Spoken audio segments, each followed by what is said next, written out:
We have a huge situation as there is a massive hunger strike going on in the Alligator Alcatraz facility.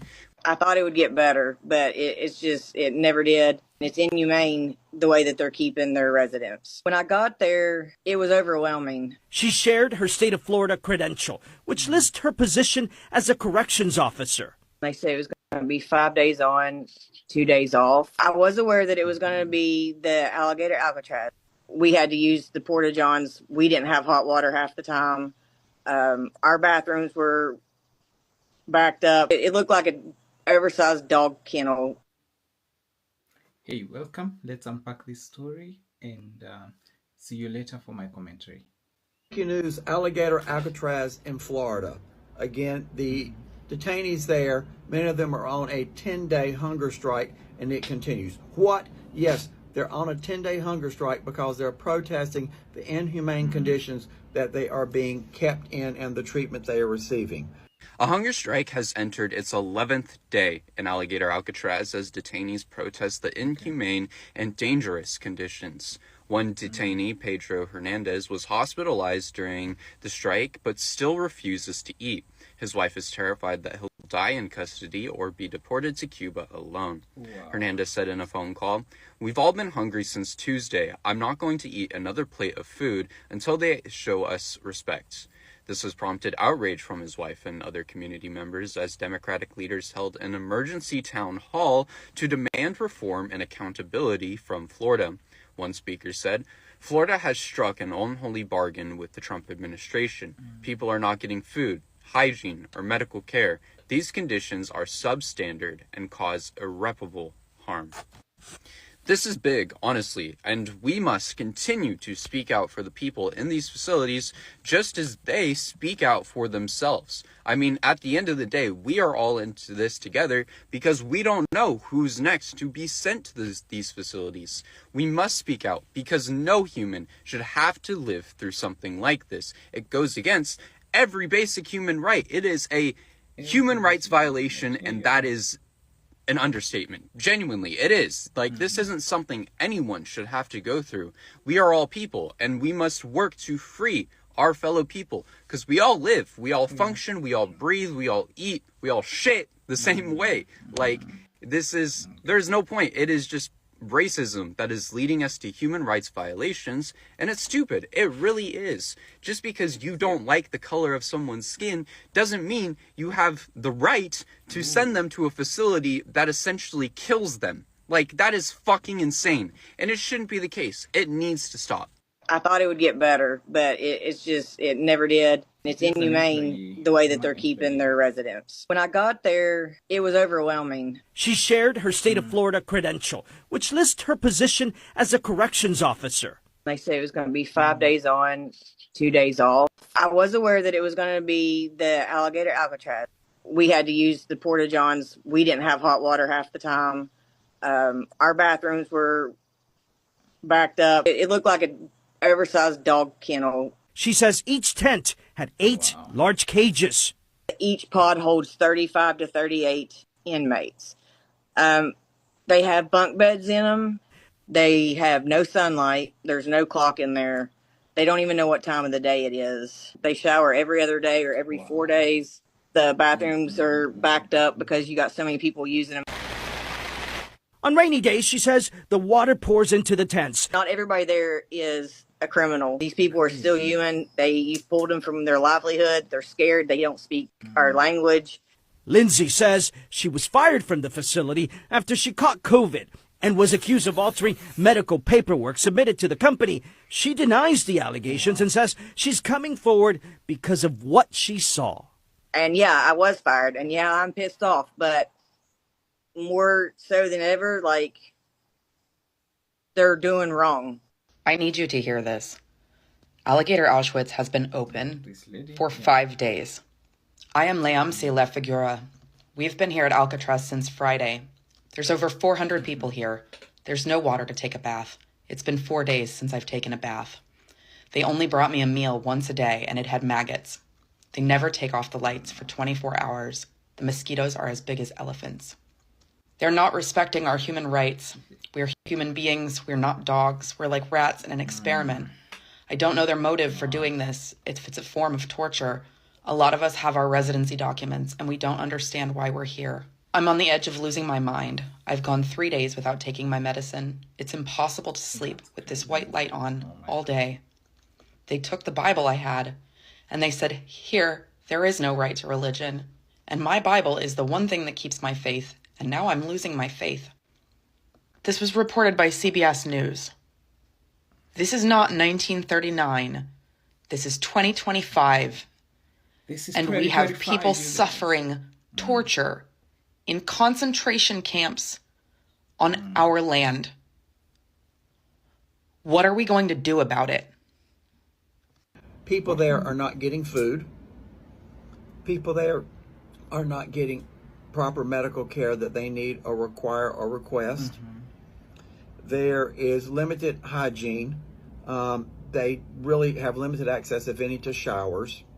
There are no toilets, or only one that they all must share. It's incredibly hot, which it is because I live about 40 miles away. It's quite hot here, I promise. There are numerous mosquitoes, insects, and other bugs, which I promise you, and the ones here, they're the size of pterodactyls. Again, one of the detainees I know was actually handcuffed and placed in the sun for hours in a square and told him not to get out of that square for the box. They are being prevented from their legal counsel while the state is denying it. The legal side is saying they are, and the people there, when they are able to speak to the press, they are. And one specific person, Pedro Hernandez, a Cuban, who was going to his immigration proceedings in Miramar with his wife, Damaris, was picked up while he was there, as many others were. He actually was in the hospital 3 days in Miami-Dade County and handcuffed to the bed, and his wife was never contacted nor told that he was there. This is the type of things that's going on here. Again, I know many of you have heard of Nuremberg after World War II, after what Germany did. And, you know, Nuremberg trials may be coming in the United States after this is over and after Donald Trump is no longer in as president. Goodness, this is crazy. Not to mention Governor DeSantis. His time is soon will pass, and he will no longer be governor. There you have it. Love, dear, from my Democrats, my MAGAs, my crazies, my cuckoos, my burned out light bulbs. Karma is always out there, and karma always comes. There you have it. Karma is always out there, for sure. In the end, justice will prevail, I think. Here, I just heard from CBS, or I'm sorry, ABC News, listening to them. They are saying the people who are in this facility in Florida, the Alligator Alcatraz, are now demanding, are on a 9 days hunger strike because they are upset. Their ham sandwich is cold. Now, the last time I checked, when you're in a place like this, you don't have the cards to demand anything. First and foremost, you are here because you weren't supposed to be here in the United States of America. Now you're demanding for hot food? You lucky they're feeding you. And I'm just baffled. Were they expecting a 5-course meal, some steak, lobster dinner, some dessert at the end? Like, what in the actual hell do they expect to happen here? I mean, hell, they could be sleeping on the floor like they did during the Obama days with that little shiny thing as a blanket. And they want to complain about a ham sandwich? Wait, please, you're about to get lifted on the airplane to go back where you need to go and problem solve. Your hunger strike is over. It's that simple. Breaking news, Florida. Has Governor DeSantis finally been caught? What? Yes, Governor DeSantis is going to have to spill the tea, all the contracts, show sunlight on all the agreements, everything with Alligator Alcatraz. He and his administration have tried to keep all of this in the dark. And yesterday, a judge that was appointed by Donald Trump, Rodolfo Ruiz, has given an order that by Thursday, Governor DeSantis, the DeSantis administration, Department of Homeland Security, ICE, Customs and Border Patrol, all the private contractors, all the contracts, everything regarding these type details and who's in control at Alligator Alcatraz in southern Florida has to be released to the public.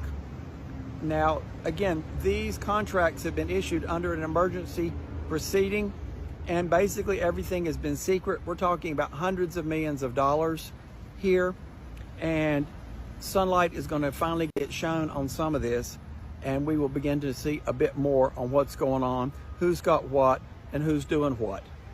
This is the latest, and we will see by Thursday where it goes. Love to hear from my Democrats, my MAGAs, my crazies, my cuckoos, my burned out light bulbs.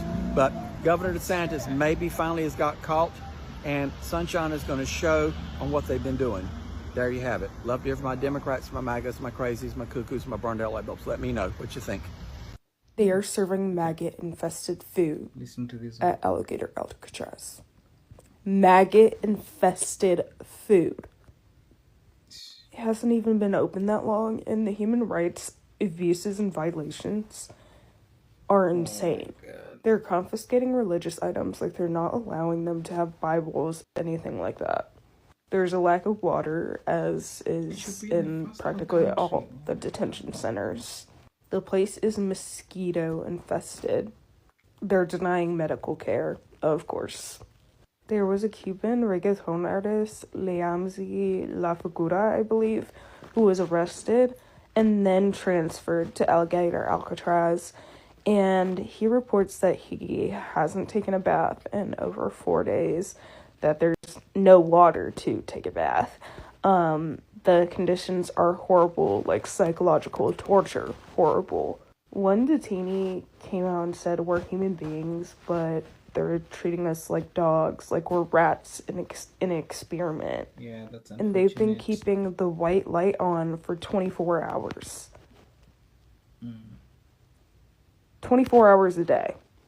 One comment said they took my Bible and they said you have no right to religion here. And the guy was like, I'm losing my faith now. And I'm also losing my mind. Alligator Alcatraz is also located in the Everglades, and hurricane season is fast approaching. And if you know anything, the Everglades flood heavily during hurricane season. And so we can come to the same conclusion. I don't have to explain that. But this is horrifying. Genuinely horrifying. And to the maggots and Trump supporters who are going to get in my comments being like, illegals, get off my page. You could never convince me that a piece of paper is worth more than someone's life. This is horrible. For sure, someone's life is forever going to be more important than whatever we are talking about, whether or not they are on the right. So yes, we expect prisons to be tough, but what happens when they cross the line from punishment to torture? This is Florida's Alcatraz, and it's forcing men to risk their lives just to be heard. It's an unfortunate story. Let's just hope things get better. See you on the next one. Remember to subscribe